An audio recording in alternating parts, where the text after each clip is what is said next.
queer and trans people and supporters are starting to feel the stress and worries that came from the presidential election due to President Trump's and Mike Pence's opinions, views, and potential threats to the LGBTQ.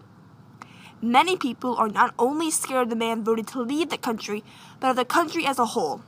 One question still stands. Is it actually worth it to be afraid?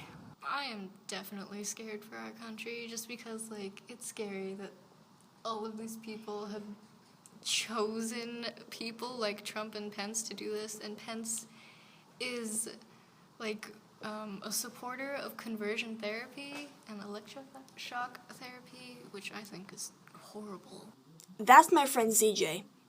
They are a non-binary pansexual sophomore. They, along with many queer and trans people, see the danger that the future holds. My friend, Danny Whiting, weighs in.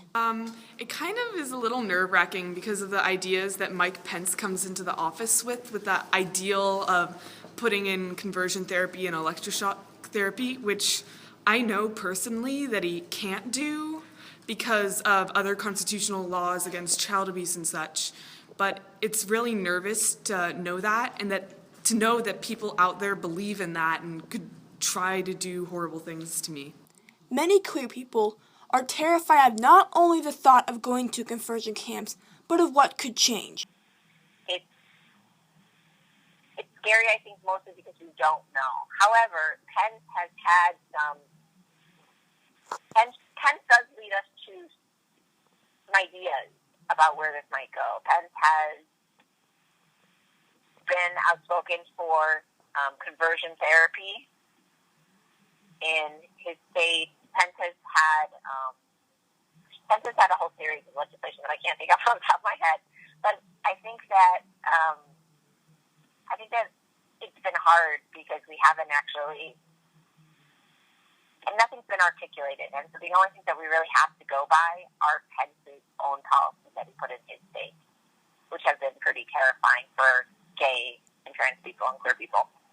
Despite there being many reasons for people to be scared, LGBTQ members are still wondering if it is worth it to be worried for the future. I don't think anyone should ever be scared, but I know that I am, just for my safety and the safety of others, just for being who we are. Other people would argue that it's okay to be scared. I think we should be scared and use that fear to work towards changing what's happening in our country and making it a safer place for all of us. And sometimes fear is good, but we shouldn't have to be scared for being ourselves. Despite the varying views, all can agree that we don't actually know what could potentially happen. I think that we're coming from the Bay Area, and I think that that's definitely a privilege. And because it's a bubble, and California feels protected somehow, just because it's pretty consistently blue. We're pretty progressive about these things, and we'll be more advanced than other states.